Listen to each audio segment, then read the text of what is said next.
What's the meaning of bifurcation?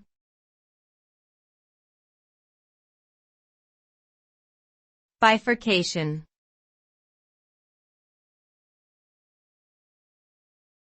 Bifurcation.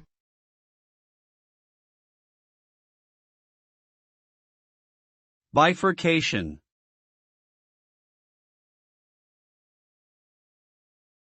Bifurcation.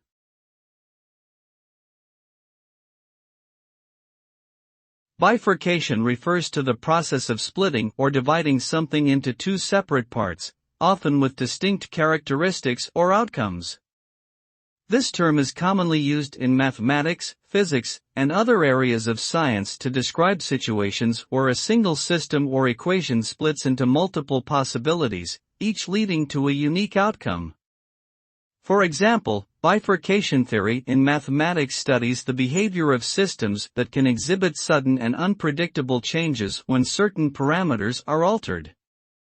In biology, the term can refer to the process of cell division, where a single cell divides into two identical cells.